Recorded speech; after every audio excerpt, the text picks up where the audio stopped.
안녕하세요. 방금 소개받은 이화여대 김서영입니다. 오늘 이렇게 말씀하신 것처럼 이제 황금 휴일인데 그럼에도 불구하고 이제 많은 분들이 와주셔서 제가 진심으로 감사드린다고 한번 말씀을 드리겠습니다. 네, 아까 소개를 받은 것처럼 저는 기본적으로는 역사학자입니다. 그러니까 여러분들은 다 공대생이시죠? 네. 사실은 공대생을 만날 일이 거의 없습니다. 저는 학교 다닐 때도 그랬고 지금도 그렇고 거의 뭐 공대라던가 자연과학을 공부하시는 분들하고 만날 일이 별로 없었는데 최근 들어서 뭐 이제 이종필 선생님이라든가 다른 여러 자연과학 하시는 분들을 만나면서 좀 지평이 많이 넓어졌다는 생각이 듭니다. 제가 여러분 나이 정도 됐을 때 저는 역사학을 공부하면서 역사라는 것은 기본적으로 인간이 어떤 행위를 하고 그런 행위들이 왜 발생하게 됐는지 또 그런 행위들이 당대에 어떤 영향을 미쳤는지 주로 이런 것들을 많이 분석을 했었어요. 그러다 보니까 제가 뭐 자연과학이라든가 또는 뭐 공학을 공부하시는 분들하고 만날 일이 전혀 없을 거다라고 생각을 했었는데 한 10년쯤, 15년쯤 공부를 하고 나니까 이제 그런 관점들이 조금씩 바뀌기 시작을 했습니다. 그래서 오늘 이제 여러분들은 공대, 공학을 공부하시는 분들이고 저는 인문학을 공부하는 사람인데 이제 아마도 우리가 한 번도 이야기해보지 못했던 이제 그런 이야기들을 아마 여러분들하고 같이 할 수 있지 않을까 이제 그런 생각이 듭니다. 그래서 1시간 동안 제가 제목은 자연과학과 인문학의 융합이라고 했습니다. 최근에 이제 굉장히 핫한 아주 중요한 키워드 중에 하나가 우리 사회에서 융합이라고 하는 것에 대해서 많이 이야기를 하고 있는데 그런 융합이라는 것이 실제 교육이라던가 또는 학문에서 어떤 방식으로 이루어지고 있는가 이런 것들을 좀 큰 그림 속에서 보여드린 이제 그런 이야기를 시작을 하겠습니다.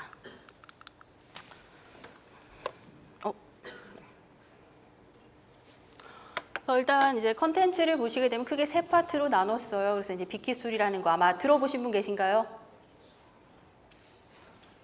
보통 히스토리 앞에 빅이 붙으니까 이게 정말로 큰 역사인가 보다라고 많이들 오해를 하십니다만은 기본적으로 이제 먼저 말씀을 드리면 빅히스토리는 자연과학도 아니고 사실 인문학도 아닌 그러니까 중간에 굉장히 아주 교묘하게 걸쳐져 있는 이제 그런 학문이라고 생각을 하시면 되는데 들어보신 분 아무도 없으세요?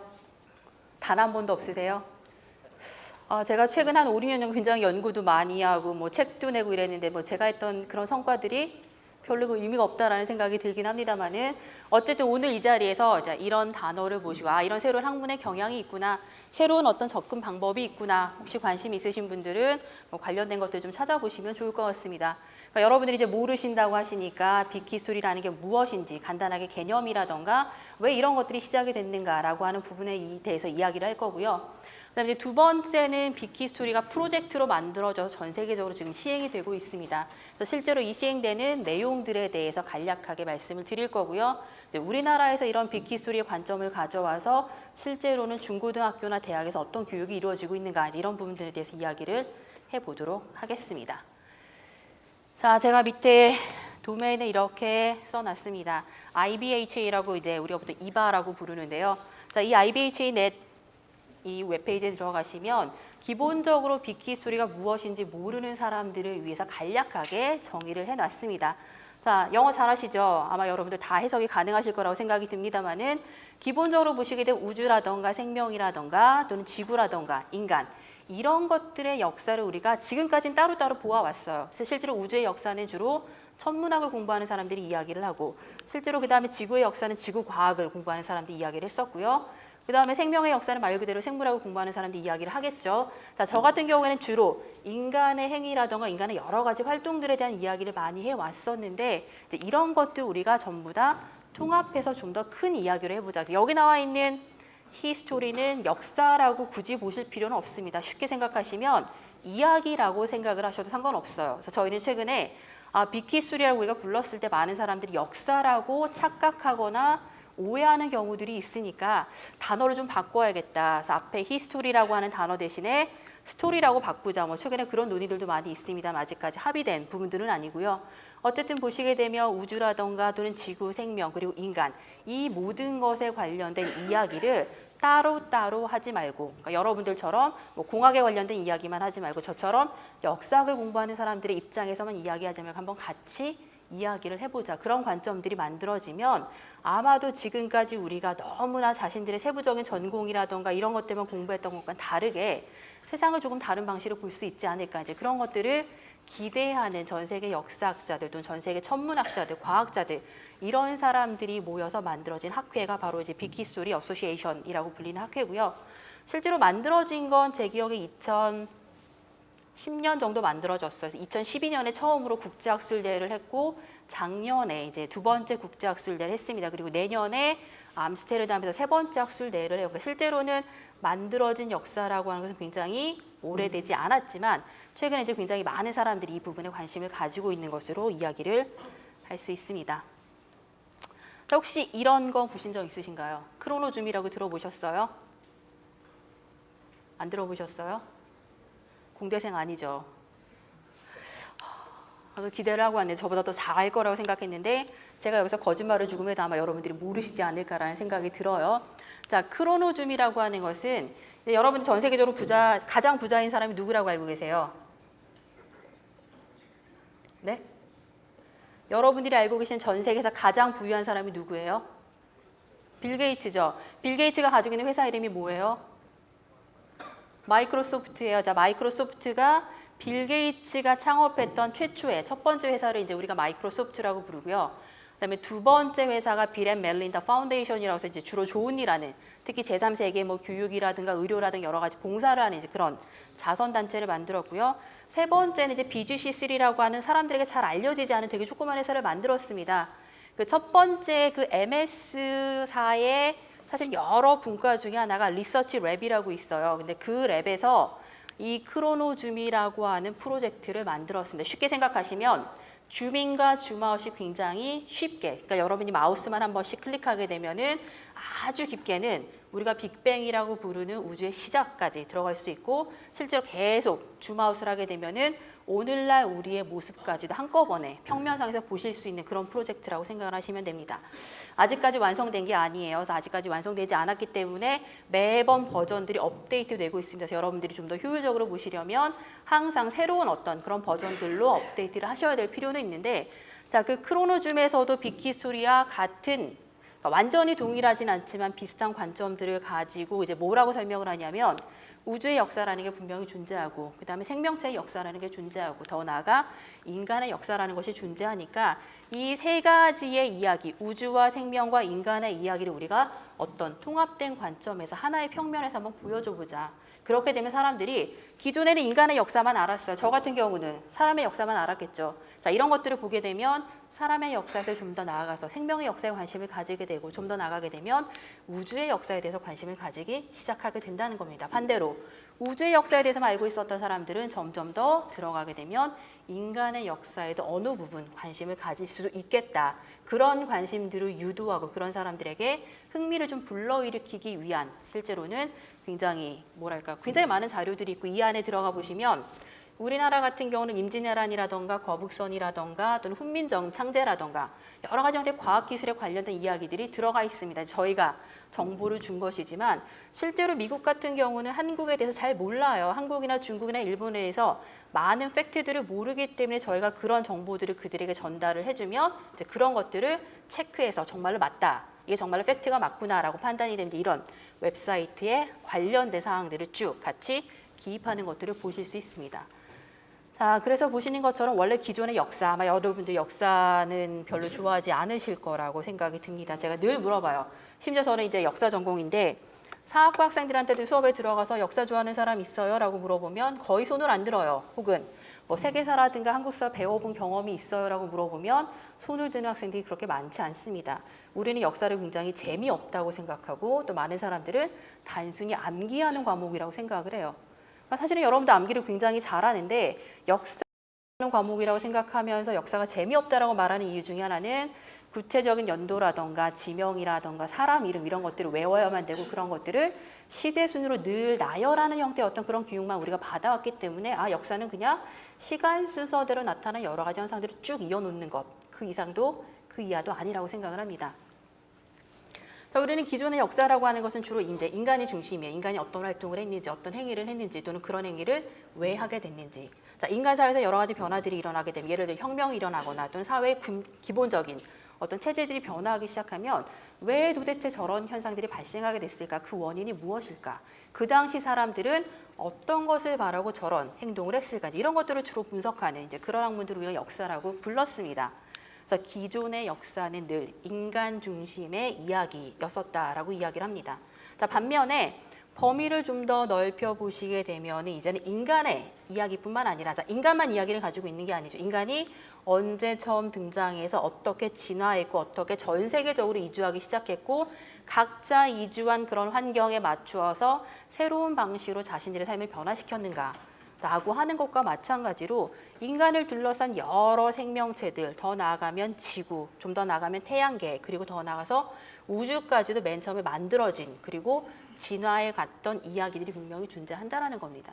그래서 실제로 이제 빅히스토리라고 하는 것은 우주와 생명과 인류 각각이 서로 역사와 또 굉장히 다양한 형태의 이야기들을 가지고 있고 그렇게 가지고 있는 이야기들을 지금까지 우리가 해왔던 것처럼 따로따로 나누어서 보기보다는 실제로 이런 것 하나로 한번 통합해서 큰 틀 안에서 살펴보면 분명히 인류의 역사도 우주로부터 영향을 받았고 또 생명으로부터 영향을 받았고 실제로 생명의 역사를 들여다보게 되면 인류의 역사와 어떤 부분에서 공존할 수 있는가, 어떻게 서로 영향을 주었는가 이런 부분들을 발견할 수 있을 것이다 라고 생각을 하기 시작을 합니다. 그래서 실제로는 빅히스토리는 여러분들이 지금까지 공부하셨던 여러 학문이나 교과목들 가운데 가장 큰 시간적인 공간적인 범위를 가지고 있는 학문이라고 생각을 하시면 돼요. 자, 가장 시작은 우주의 탄생인 빅뱅부터 시작을 합니다. 그리고 현재에서 끝나는 게 아니에요. 좀 더 나아가서 자, 우리가 지금 살고 있는 현재라는 것에서 좀 더 나아가게 되면 가까운 미래에 우리는 어떤 생활을 살고 어떤 형태의 삶을 살고 있을 것인가. 좀 더 나아가서 먼 미래가 되면 우리 보통 50억 년 정도 지나면 이제 태양이 소멸하게 될 것이다. 태양이 소멸했을 때 인간은 앞으로 어떤 삶을 살아야 될 것인가. 물론 이제 그 이전에 인간이 멸종할 거라고 말하는 사람들이 굉장히 많이 있습니다만은 실제로 그렇기 때문에 빅뱅부터 시작해서 현재와 미래까지 이런 것들 어떤 하나의 큰 끈으로 하나의 큰 소위 말하면 연결고리를 가지고 이야기해 보는 것이 이제 우리에게는 나름대로 의미가 있다라고 생각하는 사람이 나타나기 시작했고 실제로 최근에 전 세계적으로 이런 어떤 주장이라던가 이런 의견에 대해서 많은 사람들이 동의하기 시작을 했다라는 거죠. 이런 것들을 보시게 되면 이제 아까도 말씀드렸던 것처럼 이제 시간과 공간의 규모라는 것, 스케일이라는 것을 우리가 상상할 수 있는 가장 큰 범위로 확대시키는 게 바로 빅히스토리라고 생각을 하시면 됩니다. 그래서 예전에 저희는 늘 138억 년의 역사라고 이야기를 했어요. 138억 년 동안 우주가 어떻게 만들어졌고 지구가 어떻게 만들어졌고 어떻게 생명체가 등장했고 또 인간은 언제부터 나타나기 시작했는지 인간이 자연환경에 적응하고 진화하기 시작하면서 어떻게 새로운 형태의 삶이라는 것을 만들어냈는가 우리는 그런 것들 문화라고 부릅니다. 어떻게 다양한 형태의 문화들이 나타나게 됐을까 이제 이런 여러 가지 이야기를 했었는데 최근에 관점이 조금 바뀌었어요. 자, 미래라고 하는 것이 들어가게 되니까 이제는 단순히 138억 년뿐만 아니라 거기 이제 플러스 알파가 붙습니다. 자, 이 알파가 어느 정도나 될 건 저도 잘 모르겠어요. 앞으로 뭐 100년이 될 수도 있고요. 1000년이 될 수도 있고 수십억 년이 될 수도 있겠지만 실제로 138억 년 플러스 알파라고 하는 자, 그 우주, 그 속에서 나타나는 여러 가지 이야기들을 한번 살펴보는 것이 오늘날 우리에게도 중요한 의미를 가지고 있다라고 이야기를 하고 있습니다. 이 그림 보신 적 있으신가요? 어떤 그림이에요? 고개 끄덕이셨어요? 누구 그림이에요? 예, 고갱 그림입니다. 자, 제가 제목은 어려워서 뭐 제 기억으로는 뭐 나는 어디에서 왔고 어디로 가고 있는가 뭐 이런 그런 제목이었던 것 같아요.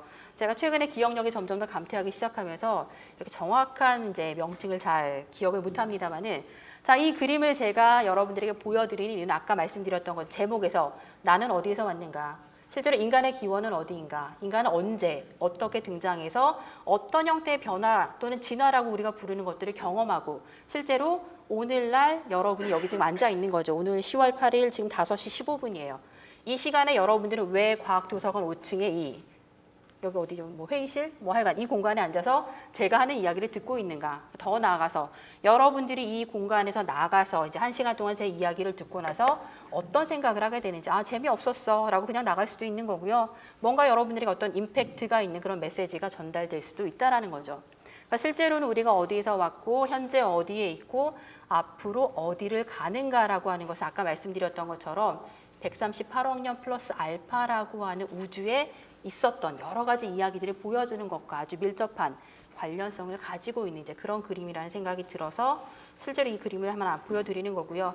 이제 실제로 우린 나는 어디서 왔는가, 나는 지금 현재 어디에 살고 있는가, 더 나아가 나는 앞으로 어디로 갈 것인가라고 하는 이제 그런 어떤 물음이라는 것은 우리가 기본적으로 빅 퀘스천이라고 부릅니다. 굉장히 큰 물음이에요. 그래서 실제로 인간은 어디서 왔는가 혹은 여러분들이 나는 지금 뭘 하고 있는 거지? 앞으로 5년, 10년 후에 나는 뭘 하고 있을까? 이런 형태의 질문을 던지게 되면 거기에 대해서 쉽게 답해 줄 수 있는 사람들은 많지 않습니다.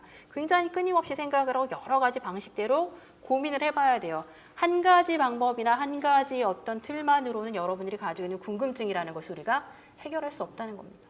인간이 어디서 등장했는지 또는 별이 어떻게 만들어졌는지 태양이 언제부터 등장했는지 우주는 언제 어떻게 왜 시작했는지 자, 이런 것들을 설명해 주는 것은 이제 더 이상 어떤 하나의 학문으로서만 하나의 학문만을 가지고 그런 것들을 설명하기보다는 관련된 여러 가지 학문들을 가지고 이야기를 했을 때 우리가 좀 더 쉽고 좀 더 분명하고 또 명확하게 이야기를 해줄 수 있다라고 이야기를 하는 겁니다. 더 쉽게 먼저 결론을 말씀드리면 빅 히스토리라고 부르는 것은 이런 빅 퀘스천에 대한 대답들을 모색하는 과정이라고 생각하시면 돼요. 자, 빅 퀘스천에 대한 나름대로 대답들이 있을 겁니다. 나는 왜 태어났을까? 그런 생각하세요? 저는 하루에도 수십 번씩 그런 생각을 합니다. 자, 왜 태어나가지고 내가 이런 공부를 하고 있을까? 나는 기본적으로 역사학자인데 왜 자연과학자들을 만나면서 이런 이야기를 하고 있을까? 언제부터 내가 이런 것들에 관심을 가지고 저 학교 다닐 때 사실은 뭐 사담입니다만 과학 굉장히 싫어했어요. 아주 못했습니다, 사실은. 제가 역사학을 전공하게 된 가장 중요한 이유 중에 하나가 수학과 과학을 못했기 때문에 저희 부모님이 너는 당연히 인문학을 공부해야겠구나라고 이야기를 하고 이제 진로가 아주 어렸을 때부터 결정이 됐어요. 근데 실제로는 내가 왜 이런 공부를 하고 있는지, 내가 왜 다양한 사람들을 만나는지, 그들과 만나는 어떤 이야기를 하는지, 이런 것들이 오늘 나에게 어떤 의미라던가 또는 영향을 미치는 것인지 이런 것들에 대한 논의라고 하는 것은 일방적인 어떤 하나의 학문이나 관점에서 설명되기보다는 여러 가지 것들을 함께 조합하고 또 다양한 시각에서 이야기를 할 때에만 실제로 우리가 좀 더 분명하고 명확하고 또 여러분들에게 뭔가 의미를 줄 수 있는 그런 대답들을 만들어낼 수 있다라는 거죠. 자, 제가 붉은색으로 표시한 그런 글자들만 보셔도 돼요. 자, 빅히스토리는 기본적으로 우리가 창조신화라고 이야기를 합니다. 자, 제가 창조신화라고 이야기했더니 어떤 분께서는 창조신화라기보단 탄생신화라고 말하는 것이 더 적합하겠다라고 이제 신화학을 공부하시는 분이 말씀을 해주셨습니다. 한 번은 생각해 볼 만한 문제인 것 같은데, 자, 말 그대로 창조신화는 무엇인가가 만들어져요. 우주가 만들어지고, 태양이 만들어지고, 별이 만들어지고, 인간이 만들어지는 자, 그런 것들에 관련된 일종의 신화를 이야기하는데, 자, 우리가 보통 생각하는 신화, 여러분들 잘 아시는 것처럼 뭐 그리스나 로마의 신화, 또는 우리나라의 신화, 중국이나 일본의 신화, 또 여러 지역에 걸쳐서 오랫동안 전수되어서 내려오는 여러 가지 형태의 신화들이 분명히 존재합니다. 그 신화들이 말하는 것은 무엇이냐면 세상이 어떻게 만들어졌는지, 왜 갑자기 아무것도 없던 것에서 뭔가가 나타나서 복잡한 것들이 만들어지고 그들끼리 서로 상호작용을 하고 또 우리가 생각하는 여러 가지 형태의 변화들이 나타나게 됐는가, 이런 것들을 이야기하기 시작합니다. 빅히스토리 말 그대로 세상 모든 것, 우주의 시작부터 실제로 인류, 더 나아가 여러 가지 다양한 생명들까지 자, 그런 것들을 포함하는 형태의 창조 신화라고 생각을 하시면 되는데, 자, 이런 창조 신화가 기존의 신화와는 다른 점이 하나 있습니다.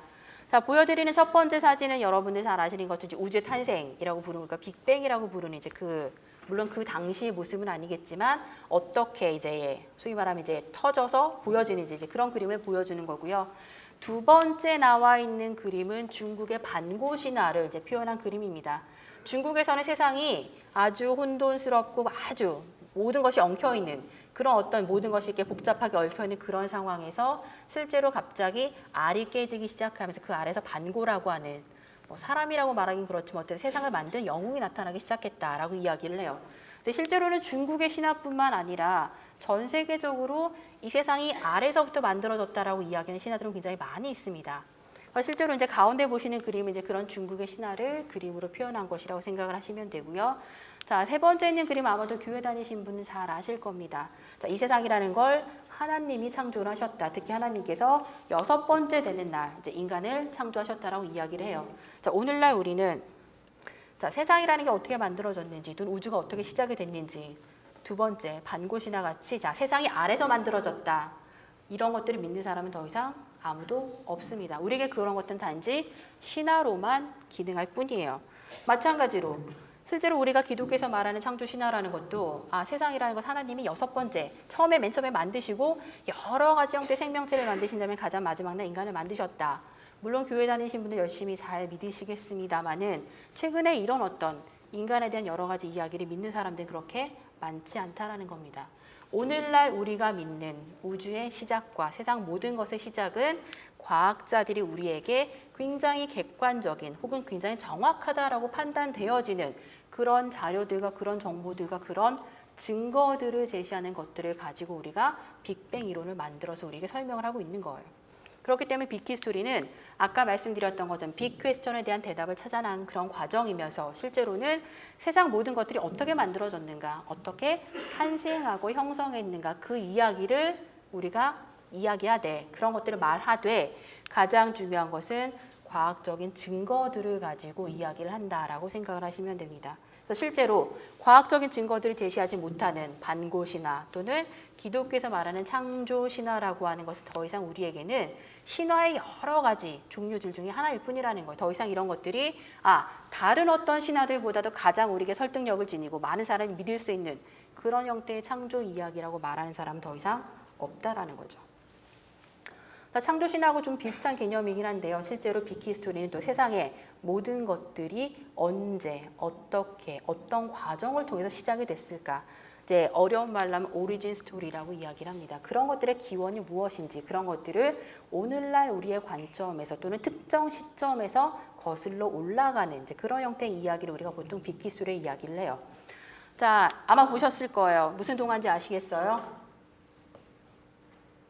동화책 안 읽으셨어요? 무슨 이야기인지 아시죠? 자, 우리 보통 전래동화라고 이야기를 많이 해요. 자, 해와 달이 된 오누이 이야기입니다. 여러분들 잘 아시는 것처럼 엄마가 떡 팔러 갔다가 호랑이한테 잡아먹히고 호랑이가 아이들을 잡아먹으러 왔어요. 하늘에서 동아줄이 내려오니 그 남매가 동아줄을 타고 하늘로 올라간 데서 오빠는 해가 되고 여동생은 달이 되었다라는 이제 전설이죠. 우리나라에 내려오는 전설은 여러분들 이 이야기를 정말로 팩트라고 믿는 사람은 아무도 없습니다. 우리는 어느 누구도 태양이라던가 달이라고 하는 것이 하늘로 올라간 오빠가 태양이 됐구나 또는 하늘로 올라간 여동생이 달이 됐구나 라고 믿는 사람들은 없어요. 그냥 이런 이야기가 있다라는 것만 알고 있다라는 겁니다. 또 옆에 보시는 것은 우리나라에도 있고 실제로 중국이나 일본에도 있어요. 우리가 이제 7월 7일 칠성날에 관련된 전설을 이야기하면서 견우와 직녀 이야기를 많이 합니다. 견우와 직녀가 1년에 한 번씩 만나는데 그 아래 흐르는 게 바로 은하수라고 이야기를 해요. 자, 예전에 사람들 은하수는 마치 강물과 같다라고 생각을 했었습니다. 오늘날 우리는 은하수가 더 이상 강물이 아니라 별들의 집단이라는 것을 여러분들이 누구보다도 잘 알고 계실 거예요. 그러니까 실제로 빅히스토리는 이렇게 모든 것의 기원 이야기를 풀어갑니다. 실제로 기원 이야기를 풀어가기 때문에 우리나라의 전래동화라던가 또는 중국에 내려오는 신화라던가 이런 여러 가지 이야기들을 같이 이야기해요. 같이 이야기하면서 세상에는 어떤 단일한 어떤 하나의 기원 이야기를 할 때 굉장히 다양한 관점에서 이런 것들을 설명할 수 있는 그런 어떤 방식이라던가 또는 그런 어떤 설명 내용들, 자, 이런 것들을 보여주는 것, 그리고 그런 것들을 통해서 실제로는 우리가 자연과학과 인문학이라는 것이 어떤 하나의 관점에서 같이 들어가서 이야기할 수 있다고 이야기를 하는 거죠. 실제로는 우리는 단순히 그냥 동화책의 이야기구나, 전래동화네라고만 생각하지만 그 안에는 궁극적으로는 달이라는 게 또는 해라는 게 또는 별이라는 게 어떻게 만들어졌을까, 그런 것들을 그 당시 사람들은 어떤 정보들을 가지고 얼마나 믿을 만한 증거들을 가지고 이야기를 만들어서 그 다음 사람들에게 전수했을까, 이런 것들을 생각해 보신다면 실제로 빅 퀘스천을 우리가 풀어가는 여러 가지 과정들 속에서는 자연과학이라든가 또는 인문학 이런 것들이 아주 자유롭게 넘나드는, 그러니까 실제로 우리는 지금까지는 뭐 달이라든가 별이라든가 이런 여러 가지 것들 우리는 자연과학적인 관점에서만 설명해 왔었는데 인문학적인 방식으로 설명할 수 있구나. 자, 이런 것들을 설명하면서 예전에는 사람들이 이렇게 설명을 했었는데 오늘날 우리는 더 이상 그렇게 설명하지 않는다. 왜? 여기에 대한 객관적이라고 말하는 또는 많은 사람들이 정말로 그렇다고 믿는 증거들이 존재하지 않기 때문이라는 겁니다. 그러니까 실제로 오늘날에는 기원 이야기라던가 또 아까 말씀드렸던 것처럼 창조 신화라고 부르는 것들을 이야기하기 위해서는 무엇보다도 가장 믿을 만한 많은 사람들이 동의하고 많은 사람들이 그렇다라고 이야기하는 그런 증거들을 제시해서 그런 것들을 가지고 실제로 기원과 창조에 관한 여러 가지 이야기를 묶어나가는 것이 바로 빅히스토리라고 생각을 하시면 돼요. 자, 우리는 더 이상 사람이라고 하는 것이, 인간이라고 하는 존재가 어느 날 갑자기 알에서 튀어나왔거나 실제로는 뭐 닭이 낳은 알에서 또는 뭐 하늘에서 말이 내려와가지고 알을 낳았는데 그 알에서 남자아이가 깨어났다, 뭐 이런 것들 더 이상 믿지 않습니다. 우리는 이제는 인류가 언제쯤 어디에서 어떤 방식으로 진화하고 전 세계적으로 분화해 나가고 실제로 서로 다른 굉장히 다양한 인류의 종들이 있어. 그런 것들이 어떻게 서로 상호작용을 했는가라는 것을 이제는 여러 가지 형태의 과학적인 증거들과 고고학적인 발굴들을 통해서 우리가 알 수 있다라는 겁니다.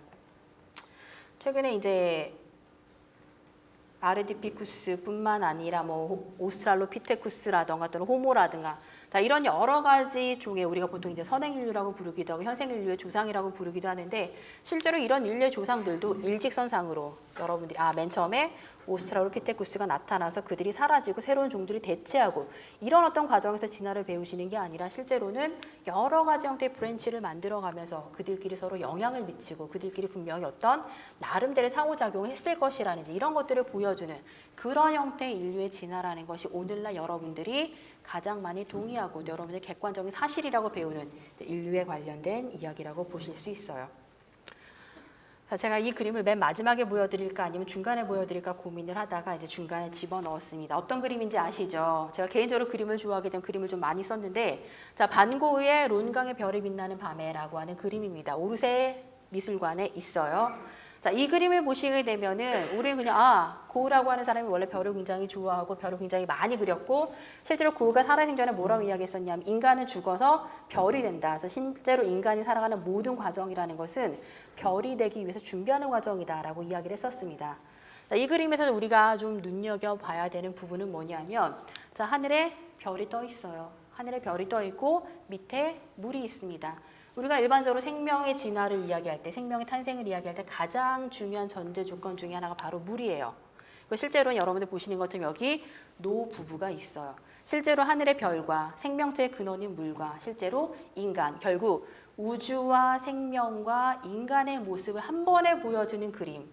굉장히 많이 찾았는데 실제로는 제가 사실 맨 처음에 사용한 그림은 아니고요. 이제 나중에 설명하겠지만 빅히수를 가장 먼저 시작했던 분이 이 그림을 사용을 해서 이제 전 세계를 돌아다니면서 이제 발표라도 이 그림을 보여주세요. 그래서 제가 얼마 전에 이메일로 내가 어디에서 특강을 하는데 네가 사용한 이 그림을 좀 사용해도 되겠느냐라고 물어봤더니 상관없으니까 언제든지 사용하라고 이제 퍼미션을 받았습니다. 실제로 이 그림을 봤을 때도 저는 예전에 그냥 고흐가 별을 좋아하는 사람이구나. 그냥 별이 반짝거리고 뭐 색감이라던가 이런 것들이 마음에 드네라고만 생각했지 이 한 장의 그림이 아까 말씀드렸던 138억 년 플러스 알파라고 하는 것의 모든 이야기가 들어가 있고 이런 것들을 농축시킬 거라는 건 단 한 번도 생각하지 못했다라는 겁니다. 그래서 이 그림을 보시게 되면 이제 앞으로는 이 그림이 단순히 반짝이는 별을 보여주는 것뿐만이 아니라 실제로는 우주의 이야기와 생명체의 이야기와 또 인간의 이야기, 더 나아가 여기는 교회도 있고 마을도 있고 실제로는 반짝이는 불빛도 있어요. 인간이 만들어낸 인위적인 불빛입니다. 이런 것들을 통해서 인간의 문화라든가 우리가 문명이라고 부르는 것이 어떻게 하나의 그림 안에 이렇게 공존할 수 있는가, 이런 이야기들을 여러분들 이해하실 수 있을 겁니다.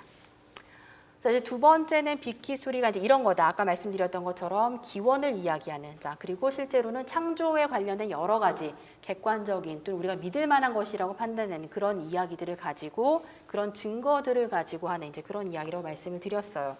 이렇게 빅 퀘스천이라는 거, 나는 어디에서 왔고 나는 어디로 가고 또 나는 현재 어떻게 살고 있는가, 이런 것과 관련된 여러 가지 대답들을 우리가 모색하기 위해서는 아까도 말씀드렸던 것, 여러분 공부하시는 전기, 공학이라던가 또는 제가 공부하는 역사뿐만 아니라 다양한 여러 가지 학문들을 우리가 서로 결합시켜보고 그런 것들을 좀 더 다양한 방식으로 논의를 했을 때 쉽게 그런 대답을 찾을 수 있지 않을까라고 생각을 하면서 만들어진 게 바로 이제 빅히스토리 프로젝트라고 하는 것이라고 생각을 하시면 돼요.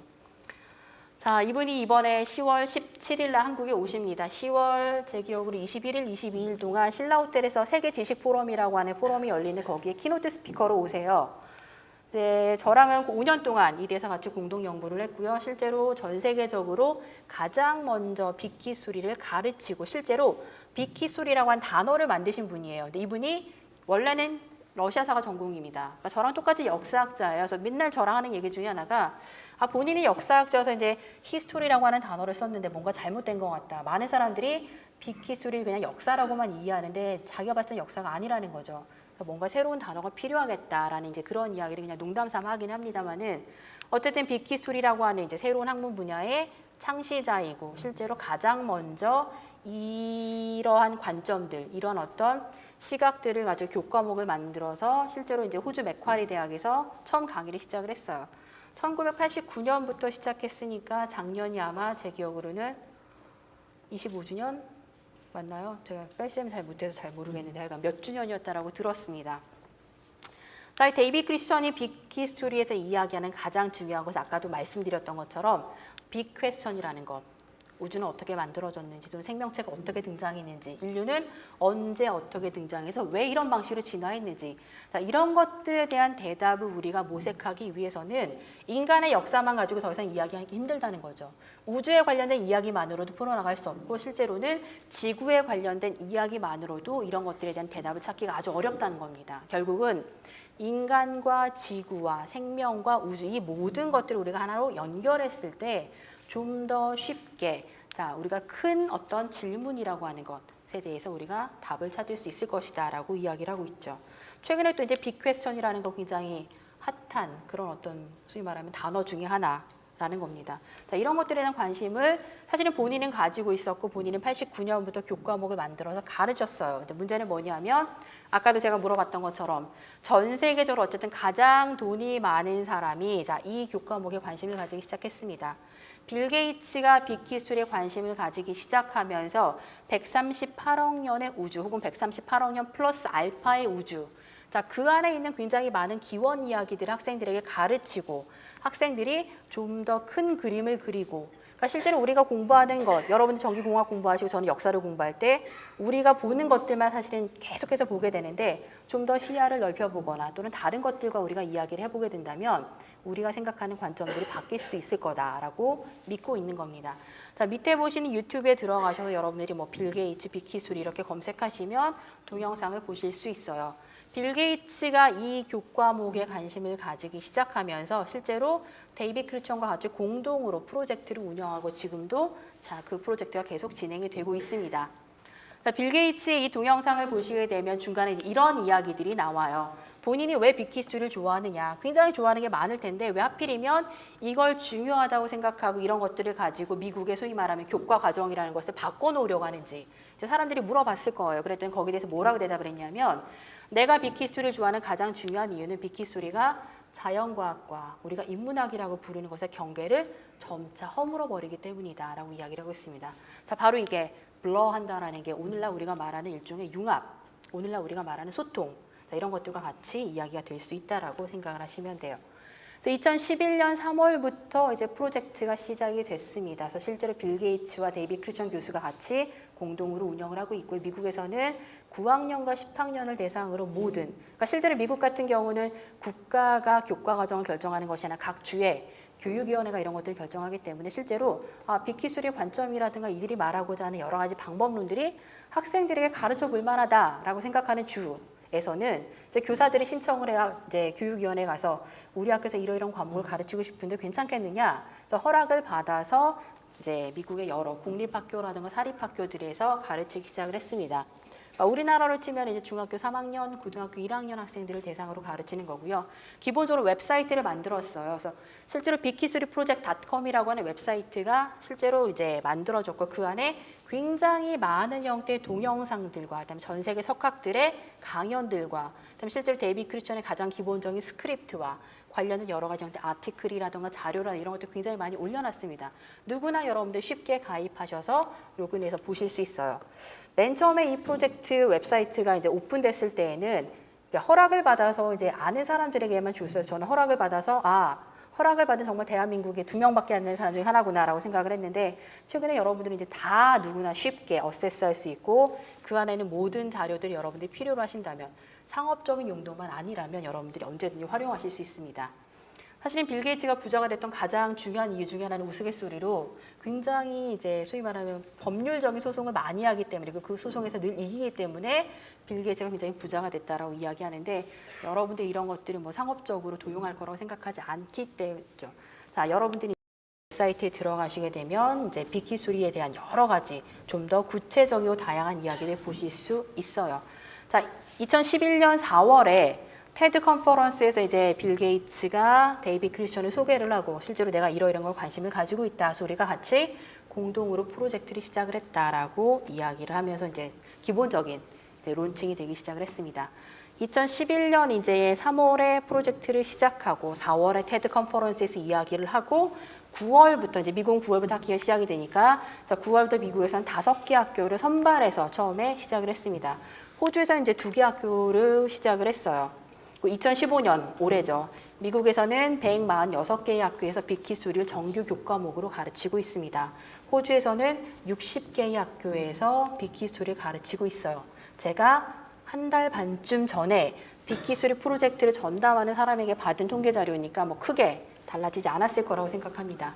자, 1년에 한 번 미시건 대학에서 미국이라든가 전 세계 교사들을 대상으로 교사 연수를 하고 있습니다. 그 교사 연수에 참여하는 사람들의 수가 매년 5,000명 이상이에요.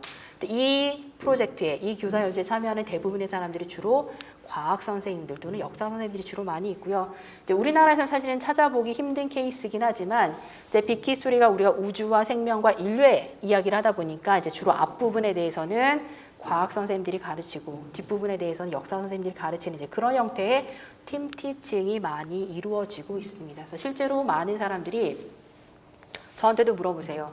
138학년 플러스 알파의 우주라는 것을 어떻게 가르치느냐, 어떻게 한 사람이 그 모든 것을 다 소화해서 학생들에게 다 가르칠 수 있느냐, 어렵지 않느냐, 물론 어렵습니다. 그러니까 실제로는 그런 것들을 쭉 여러 해 하고 나다 보니까 이제는 제 나름대로 이제 노하우라든가 기준이 생겨요. 아, 내가 물리학자는 아니니까, 내가 생물학자는 아니니까 내가 이해하는 선에서 학생들의 가장 중요한 핵심 개념들과 실제로 그런 패턴들을 보여주자.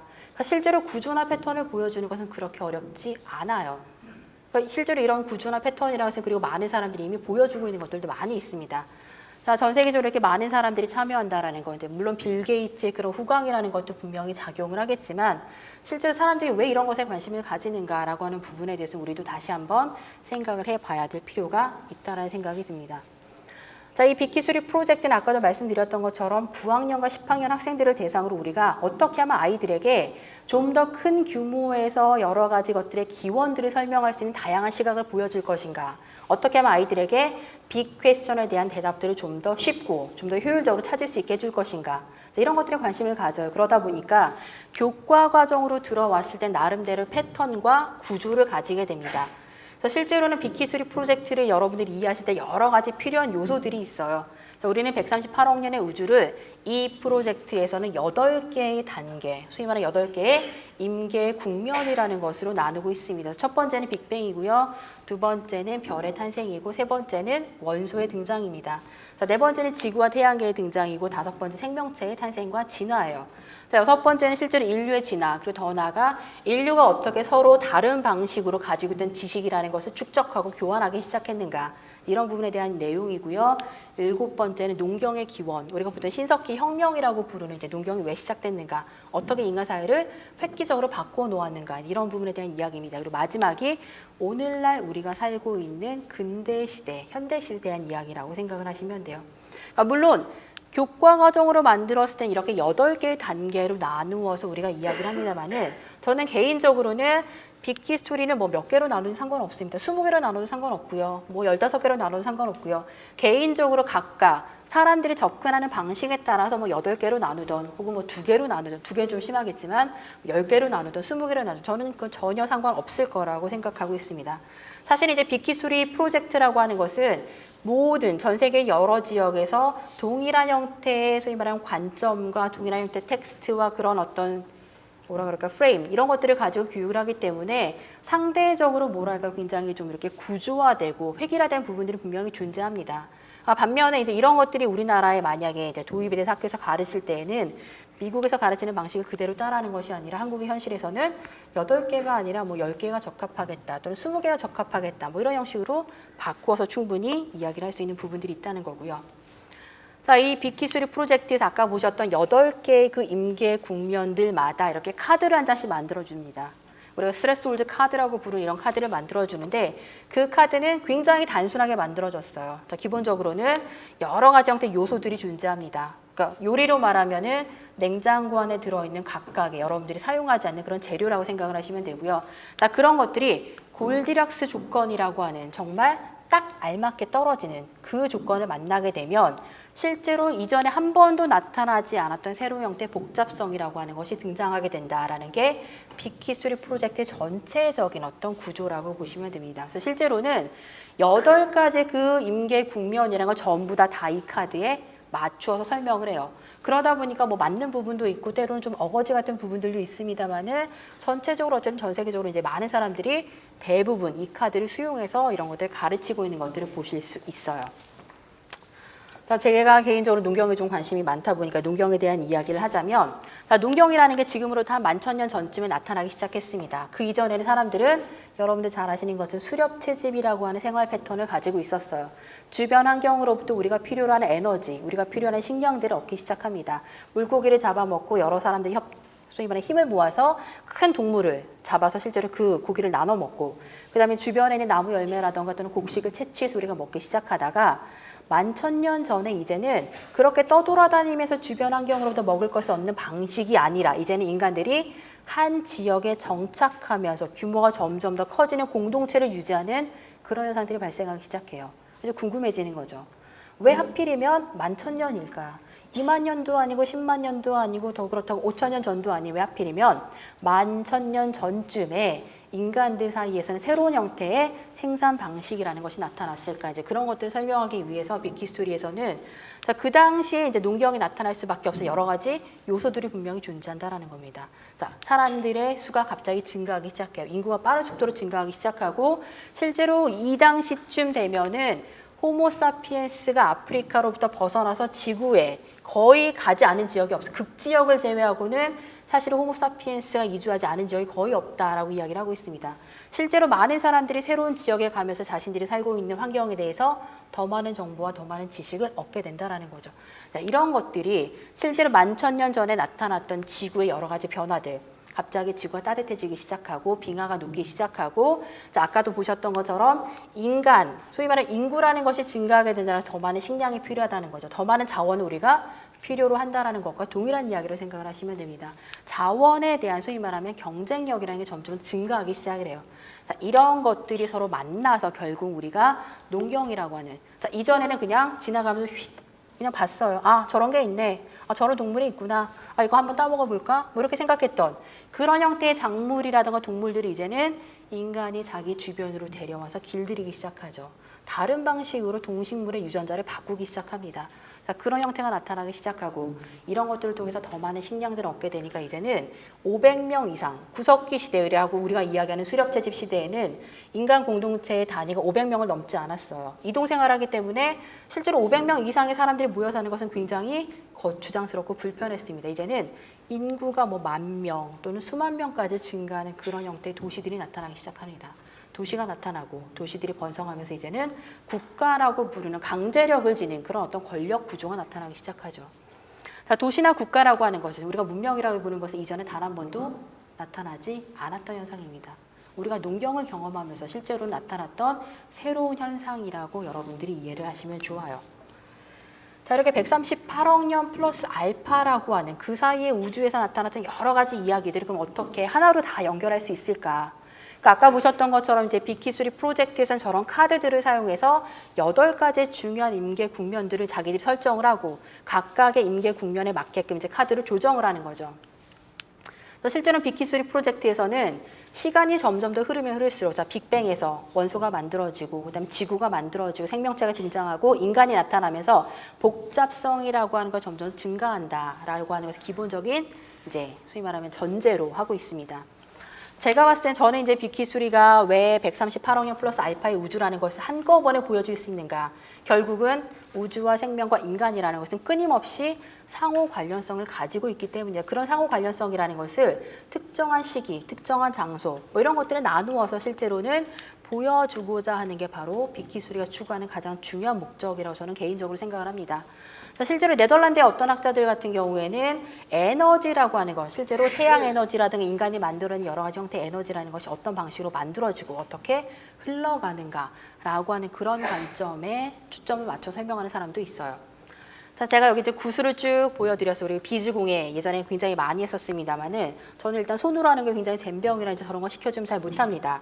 자, 이렇게 많은 구슬들이 있는데 실제로 이런 구슬들이 우리에게 뭔가 의미가 있으려면 우리말 속담에 있는 것처럼 구슬이 서말이어도 꿰어야 보배라고 이야기를 하죠. 이 구슬들을 어떻게 꿰 것인가. 자, 여러분들 나름대로 전부 다 기준이 있을 거예요. 뭐 빨간색만 모아서 깬다던가 또는 빨간색과 파란색만 끈다던가 또는 뭐 빨간 옷을 파란보. 제가 9살짜리 조카가 있는데 9살짜리 조카가 가장 좋아하는 게 뭐냐면 모든 것을 무지개 색깔로 칠하는 거예요. 사람부터 시작해서 옷이라던가 이런 모든 걸 다 무지개 색깔로 하는 걸 굉장히 좋아하는데 나름대로의 패턴이나 원칙이 있는 거죠. 실제로 이런 구슬들을 가지고 여러 가지 형태 패턴, 여러분들이 개별적으로 가지고 있는 그런 관점이나 시각에 맞추어서 구슬을 꿰면 목걸이가 됐든 뭐 반지가 됐든 팔찌가 됐든 이런 형태의 뭔가를 만들어낼 수 있다는 겁니다. 자, 이렇게 있을 때는 구슬이 아무런 의미가 없어요. 그냥 흩어져 있고 실제로 쏟아지면 굉장히 처리하기 곤란한 이제 그런 형태지만 이런 것들을 여러분들이 가지고 있는 일종의 기준이라던가 관점이라던가 또는 나름대로 어떤 큰 틀이라고 하는 것에 꿰어버리면 여러분들이 만들고 싶은 것들을 만들 수 있다는 겁니다. 많은 사람들이 이제 저한테 물어봐요. 빅히스토리가 그럼 정말로 새로운 학문이냐? 저는 새로운 학문이라고 이야기하지는 않습니다. 그러니까 모든 것을 우리가 이전에 몰랐던 내용들을 여러분들에게 말하고자 하는 것이 아니라 분명히 우리는 빅히스토리에서 말하는 상당 부분의 내용들을 다 알고 있어요. 아마 어쩌면 어떤 부분에 대해서는 여러분들이 저보다 더 많이 알 수도 있습니다. 제가 빅히스토리를 좀 보여주고자 하는 것은 뭔가 새로운 지식을 보여주기보다는 우리가 알고 있던 지식들을 어떻게 다르게 볼 것이냐, 어떻게 다르게 보면서 다른 것들과 한번 연결시켜 볼 것이냐, 그런 것들이 사실은 중요하다고 생각이 되고 그런 것들이 오늘날 여러분들에게는 누구보다도 사실은 저보다도 아마 여러분들에게 더 절실하지 않을까라는 생각이 듭니다. 자, 두 사람이 있어. 많은 사람들이 두 사람을 늘 경쟁자라고 이야기를 해왔었습니다. 잘 아시는 것처럼 빌 게이츠하고 스티브 잡스예요. 자, 이미 스티브 잡스는 고인이 됐지만 실제로 빌 게이츠와 스티브 잡스를 끊임없이 비교를 합니다. 누가 더 똑똑한지, 누가 더 현명한지, 누가 더 부자인지, 혹은 누가 더 미국 사회를 획기적으로 바꾸었는지, 누가 더 창의력을 가지고 있는지. 최근에 우리가 융합 이야기를 많이 하면서 이제 특히 대한민국 교육 이야기를 하면서 우리가 창의력 이야기를 굉장히 많이 해요. 우리는 보통 창의력이라는 것이 피카소가 예를 들어서 2차원 평면에 3차원의 세계를 그렸던 것처럼 뭔가 특이하고 굉장히 남들이 하지 않았던 새로운 것이라고 생각하지만 실제로 창의력은 그런 것도 분명히 있습니다. 하지만 모든 사람들이 그렇게 생각하다면 굉장히 힘든다는 거죠. 실제로 이 두 사람이 가지고 있는 들이 물론 이제 대학 중퇴라든가 뭐 돈을 많이 벌었다라든가 뭐 이런 것도 있지만 이 두 사람 사이의 공통점은 뭐냐면 창의력이라는 것을 실제로는 커넥션이라고 이해를 했다는 겁니다. 새로 뭔가를 만들어내는 것이 아니라 기존에 우리 주변에 널려 있는 너무나 많은 지식과 너무나 많은 정보들 이런 것들을 실제로 연결시켜 보는 것. 그래서 남들이 보지 않는 방식으로 보는 것이 바로 창의력이라고 이야기를 합니다. 그래서 여기 보시게 되면 크리에이티비티라는 것은 결국은 커넥팅이라는 거죠. 모든 것을 서로 연결해 보되 연결하는 것에 대한 기준이라던가 그 가치라던가 또는 거기에 대한 여러 가지 것들은 이제 각자가 알아서 실제로는 여러분들의 관점과 시각에 따라서 모든 것들을 연결하는 이제 그런 것들이 바로 창의력이라고 이야기를 하고 있습니다. 그래서 이제 빅히스토리는 제가 이해했을 때 자, 전체적인 큰 틀을 먼저 보여줍니다. 138억 년 플러스 알파의 우주라는 것을 큰 틀을 보여주죠. 큰 틀을 보여주면서 그 속에서 여러분들이 알고 있는 조각난 지식들을 한번 연결시켜보는 거. 우리는 지금까지 여러 가지 지식들 계속 파편화된 상태로 배워왔어요. 물리는 물리대로, 실제로 화학은 화학대로, 역사학에서도 뭐 동양사는 동양사대로, 한국사는 한국사대로. 저는 미국사 전공인데 미국사 중에서도 20세기 아주 극히 일부분만 공부를 합니다. 20세기 전체를 다 모른다는 거죠. 그러니까 실제로 제가 알고 있는 굉장히 작은 부분들을 좀 더 큰 컨텍스트에서 좀 더 큰 그림판에서 저는 보통 퍼즐판 이야기를 많이 하는데 좀 더 큰 퍼즐판 위에서 보게 되면 이런 것들이 사실 얼마나 작은 부분인지를 알고 있을 뿐만 아니라 내가 알고 있는 이 지식을 내가 어떻게 다른 것들과 내가 알고 있는 다른 것들과 연결시켜 볼 것인가 이런 것들에 대해서 여러분들이 한번은 생각을 해보실 수 있다라는 겁니다. 그래서 제가 종종 사용하는 그림 중에 하나예요. 138억 년, 그러니까 실제로 빅뱅이 시작됐던 그 그림판, 그 퍼즐판. 실제로 이 퍼즐판에 퍼즐 조각이 하나도 없을 수도 있습니다. 실제로 그 퍼즐 조각을 맞추어 나가는. 그래서 실제로 우리가 전체 그림을 알면 퍼즐 조각을 맞추기 쉬워요. 제가 2007년에 한번 수술을 받았어요. 수술을 받고 병원에 이제 누워 있는데 심심하잖아요. 아는 지인이 저한테 500피스짜리 그림 퍼즐을 이제 선물로 줬습니다. 심심하니까 침대에 누워가지고 맞추라고. 한 조각도 못 맞췄어요. 그러니까 실제로는 제가 그 화가의 그림이 저에게 익숙하지 않았던 그런 부분도 있었고, 자, 이렇게 다 비슷비슷해 보이는 이런 조각들 무슨 수로 맞출까 해서 정말 한 조각도 맞추지 못한 채 그대로 상자 안에 놓여져 있습니다만은, 우리가 138억 년 플러스 알파라고 하는 이 큰 퍼즐판을 맞추기 위해서는 정말로 무수하게 많은 퍼즐 조각들이 존재합니다. 여러분들 정말 자신 있게 맞출 수 있는 부분들이 있어요. 전기공학에 관련된 그런 부분들이 여러분들 굉장히 자신감을 가지고 맞출 수 있을 겁니다. 반면에 여러분 아마 역사 파트로 쭉 넘어서 역사에 관련된 뭔가 퍼즐 조각을 맞추라 그러면 주저하겠죠. 저는 반대의 입장일 거라는 겁니다. 이런 것들을 맞춰가면서 우리가 주변의 것들과 어떤 방식으로 좀 연결할 수 있을까, 이런 것들을 생각해 보는 게 빅히스토리가 가지고 있는, 사실은 왜 이런 것들을 오늘날 해야 되는가라고 이제 그런 부분하고 관련이 있다는 생각이 들어요. 이제 마지막으로 잠깐만 교육 이야기를 하겠습니다. 이제 여러분도 어쨌든 이제 공부하는 학생 입장이고 저는 가르치는 입장이기 때문에, 이제 우리나라에서는 2009년에 처음으로 빅히스토리 교과목인 2대 개설을 했습니다. 처음에는 영어 과목으로 개설을 했어요. 그래서 우리가 이제 빅뱅 이후 세상 모든 것의 이야기, 맨 처음에는 새로운 세계사, 지구사, 그리고 거대사라는 이제 그런 제목으로 만들었는데, 여러분들 잘 아시는 것처럼 이제 교과목명이 재미가 없으면 학생들이 수업을 안 들어요. 어떻게 하면 좀 재미있게 바꿔볼까 하다가 이제 빅뱅 이후 세상 모든 것의 이야기로 바꾸고, 지금 이 교과목인 이대에서는 핵심 교양 과목 중에 하나로 이제 선정이 되어 있습니다. 2009년에 이제 계절학기 5년 동안 데이비 크리스천이 한국에 이제 2달씩 와서 체류를 하는데, 한 달은 계절학기 수업을 하시고 한 달은 저희랑 이제 같이 뭐 코워크를 한다거나 세미나를 해요. 그래서 실제로 맨 처음에 영어 강의로 시작이 됐어요. 근데 문제는 뭐냐면, 영어 강의로 시작을 이제 계절학기더라도 이제 어쨌든 소위 말하면 상대평가라는 것에 의해서 학점을 주게 되니까, 성적이 나쁜 학생들 같은 경우는 이제 1년을 기다려서 사실은 그 다음 여름에 계절학기를 들어야 되는 거죠.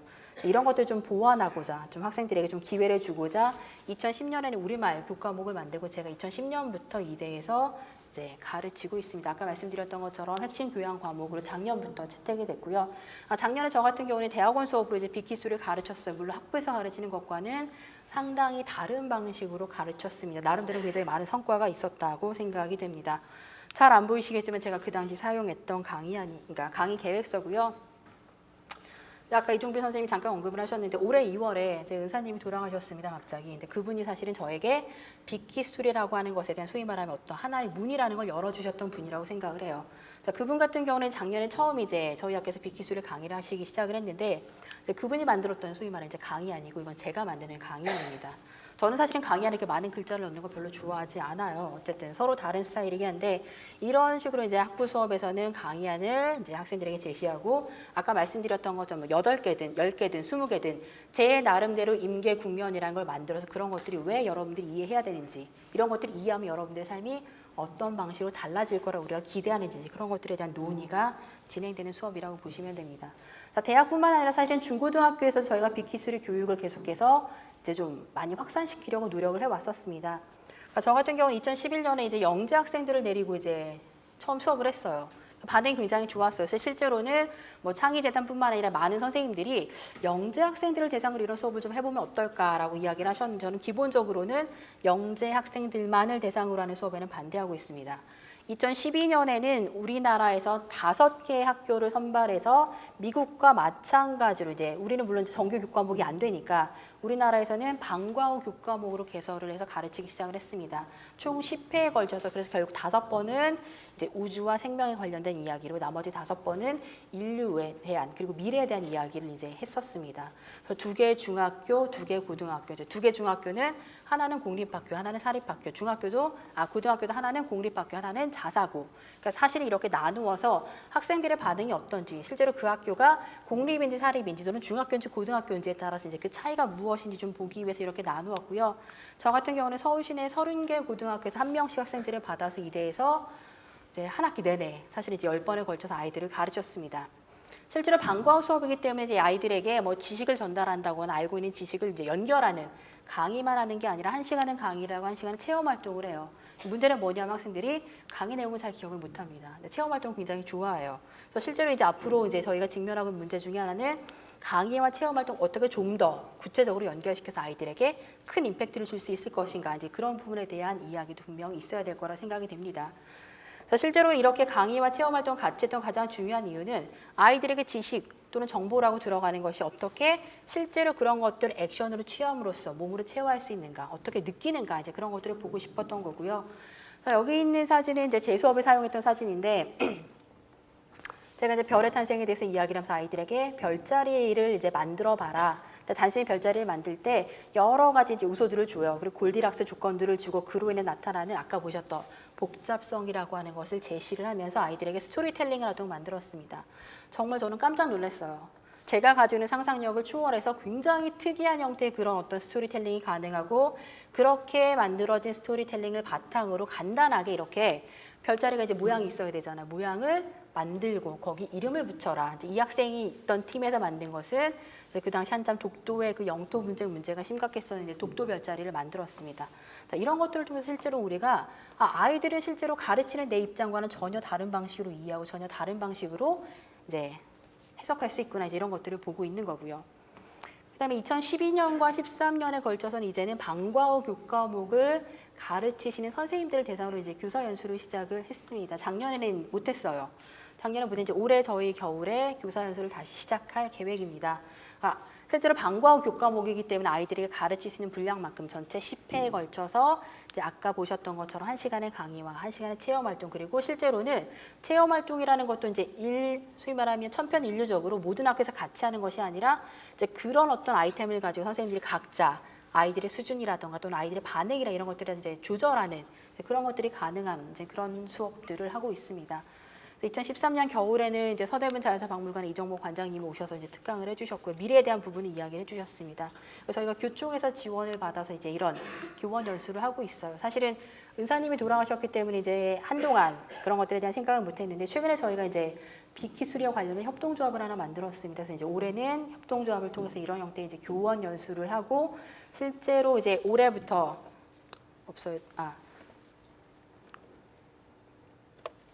실제 올해부터 이제 하나고등학교에서는 정규 교과목으로 지금 빅키수를 가르치고 있습니다. 제가 밖에 나가서 되게 자신만만하게 이야기했는데 최근에 입시 부정 문제 때문에 좀 약간 수그러들기는 했어요. 어쨌든 이제 그런 것들을 보게 되면은 실제로 중고등학교에 이런 거, 중학교는 사실은 조금 어렵다는 생각이 들기도 하는데 이제 이런 것들을 정규 교과목으로 갈 수 있도록 이제 여러 선생님들과 또 여러분들의 사실은 도움이 굉장히 많이 필요하고 실제로는 이제 우리나라에서 빅키수를 하는 사람들이 그렇게 많지 않습니다. 그래서 상당히 많은 이제 인력의 문제라는 것도 사실은 직면하고 있습니다. 자, 오늘날 우리는 이제 글로벌 사회에 살고 있다라고 이야기를 해요. 여러분들 부정하지 않으실 겁니다. 눈만 뜨게 되면 가장 먼저 하는 게 사실은 저 이메일 체크하는 거고 페이스북에 뭐가 올라왔는지 보는 거고 침대에 누워서도 잠자지 않으면 계속 핸드폰을 들고 있어요. 실제로는 미국이나 다른 지역에 있는 친구들과 실시간으로 댓글놀이 하면서 이제 노는 거죠. 자, 우리 이런 글로벌 사회에 살고 있습니다. 그렇기 때문에 주변에서 나타나는 현상이라든가 그런 일들이 우리에게는 어쨌든 직접적으로나 간접적으로 영향을 미치게 돼요. 자, 보시는 지도는 전 세계 말라리아 이제 분포와 관련된 지도입니다. 우리는 말라리아 나랑 별 상관없는데 라고 이야기하지만 실제로 세계보건기구가 선정했던 3대 질병 중에 하나예요. 반드시 퇴치해야만 하는 가장 심각한 질병 중에 하나가 말라리아인데 자, 보시는 지도에서처럼 빨간색으로 표시된 부분이 말라리아가 가장 많이 실제로는 빈번하게 발생하는 지역입니다. 자, 지도 보실 줄 아시죠? 남아메리카, 아프리카 중부, 남부 지역, 그리고 인도, 동남아시아입니다. 우리가 일반적으로 굉장히 못 산다고 이야기하는 후진국이라고 이야기하는 굉장히 뒤떨어졌다고 이야기하는 이런 국가들의 말라리아가 굉장히 자주 그리고 굉장히 치명적으로 발생을 해요. 자, 이런 지역에 말라리아가 많이 발생하는 이유는 물론 기후적이거나 지리적인 또 여러 가지 자연환경의 요건들도 있겠지만 이들이 백신이라든가 다른 여러 가지 의료 기술이라든가 또는 뭐 제약 이런 것들을 통해서 전염병을 통제하지 못하는 가장 중요한 이유는 오랫동안 사실은 유럽인들의 식민 지배를 받아왔기 때문이라는 겁니다. 이런 것들을 생각하면 그냥 아프리카만의 문제야, 동남아시아만의 문제네 라고만 생각할 수 없다는 거죠. 결국 어떻게 이런 지역에 사는 사람들이 전염병을 통제하고 사실은 전염병으로부터 덜 고통스러울 수 있을까라는 것은 이 지역에 살고 있는 사람들뿐만 아니라 사실은 다른 지역에 사는 사람들과 같이 논의해야 되는 글로벌한 그런 문제들 중에 하나라는 겁니다. 최근 우리가 많이 이야기하는 기후온난화의 문제라던가 또는 이산화탄소의 배출량 증가 문제라던가 뭐 이런 여러 가지 문제들 마찬가지라는 거.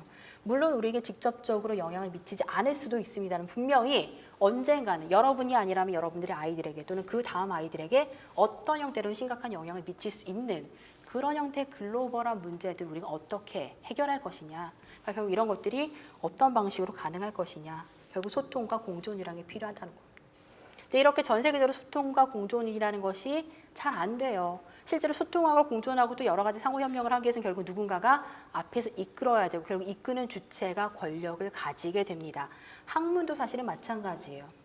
실제로 우리가 근대가 시작되기 이전에는 모든 학문들이 하나로 연결되어 있었습니다. 근대가 시작되면서 학문들이 파편화되기 시작했고 역사학은 국민이라든가 국가 중심의 역사로, 자연과학은 여러 가지 이제 소위 말하는 하이어라키로 여러 가지 분야들로 쪼개지면서 점점 더 여러분들이 공부하는 우리가 마치 전공이라고 부르는 메이저라고 부르는 그런 것들을 계속해서 깊숙이 들어가기 시작을 합니다. 오늘날과 같은 이런 글로벌 사회에서는 이제는 여러분들은 하나의 시각이라는 것을 가지고 살 수가 없어요. 어떤 하나의 현상을 보기 위해서는 정말로 다양한 시각과 관점과 다양한 층이라는 것이 여러분들에게 필요합니다. 그런 것들 어떤 방식으로 여러분들이 가질 수 있도록 도와줄 거냐. 우리가 하나의 현상을 설명할 때 아까 보셨던 것처럼 말라리아가 저런 지역에 많이 사실은 소위 말하면 치명적인 영향을 미친대로 끝나는 게 아니라 그럼 저렇게 치명적인 전염병 어떤 방식으로 극복할 수 있는지, 어떻게 통제할 것인지, 우리가 할 수 있는 일은 무엇인지, 우리가 어떤 방식으로 국제적인 협력이라는 걸 끌어낼 수 있을 것인지, 어떻게 소통할 것인지 이런 것들에 대한 이야기들이 사실은 필요하다는 거죠. 이런 것들을 위해서는 결국 자연과학과 인문학 사이는 굉장히 높은 벽이 지금까지 존재하고 있는데 이런 벽이라는 게 점점 더 낮아져야 된다는 거죠. 낮아지고 이제는 이 벽을 자유롭게 오갈 수 있는 꼭 빅히스토리가 아니어도 사실은 학문 간의 소통과 공존과 그 학문 간의 대화라는 것은 아주 오래전부터 사실은 존재해 왔었고 잠깐 일시적으로 중단된 것이긴 하지만 앞으로 우리가 사는 세계에서는 더욱더 필요한 것이라는 이제 그런 생각이 들어요. 자, 마지막으로 이제 말씀을 드리면 세상의 모든 것들은 다 연결되어 있습니다. 뭐 스티브 잡스라던가 뭐 빌 게이츠처럼 그렇게 유명한 사람은 아니지만 제가 생각했을 때에도 많은 것들은 서로 연결이 되어 있습니다. 우리는 그 연결고리를 봐야 되고 실제로 이제 연결이라는 것이 아마도 커넥션이라는 것이 여러분들이 21세기를 살아가는 굉장히 중요한 키워드가 되지 않을까라는 생각이 들어. 이 연결을 통해서 우리는 이제 공생이나 또는 뭐 공존이나 공지나 더 나아가 소통, 융합 이런 것들을 이야기할 수 있지 않을까. 그리고 그런 것들을 보여준 어떤 하나의 시각. 저는 모든 사람들이 다 빅히스토리를 배워야 된다고 생각하지도 않고 모든 사람이 빅히스토리인 되어야 된다고 생각하지도 않습니다. 하지만 어떤 사람은 그런 방식으로 보면서 실제로는 주변의 다양한 것들을 연결시킬 수 있고 또 어떤 사람들은 또 반대로 혹은 다른 방식으로 나름대로 모든 것을 연결시킬 수 있는 그런 방법들이 분명히 있을 거라는 거죠. 한 가지만 이야기하고 이제 마치겠습니다. 최근에 제가 이제 페이스북 기사를 봤더니 스티브 잡스의 미망인이 이제 미국의 교육에 굉장히 많은 문제가 있다. 특히 공교육이 굉장히 많은 문제가 있으니까 새로운 교육 체제를 만들어야겠다라고 이야기를 하면서 교육 사업에 뛰어들기 시작을 했습니다. 자, 빌 게이츠가 빅히스토리를 후원하는 것처럼 아마도 모르겠어요. 스티브 잡스의 이제 미망인이 어떤 형태의 교육을 할지는 저도 잘 모르겠습니다만은 실제로 이런 어떤 목소리가 나오고 이런 어떤 움직임이 제기된다는 것은 지금까지 혹은 우리가 지금 하고 있는 이런 교육 시스템이 굉장히 많은 문제가 있다는 것이고 그것은 비단 미국뿐만 아니라 한국도 마찬가지일 거라는 생각이 드는 겁니다. 그래서 어쨌든 1시간 동안 제가 이제 여러분들에게 간략하게 아주 짧게 빅히스토리가 뭔지, 프로젝트에서 어떤 걸 하고 있는지, 우리나라에서 어떤 형태의 교육이라는 게 진행이 돼 있는지 이런 것들을 말씀을 드렸어요. 자, 여러분들에게 마지막에 이 연결이라고 하는 그 키워드가 좀 머릿속에 오래 남아있기를 바라면서 마치겠습니다. 감사합니다.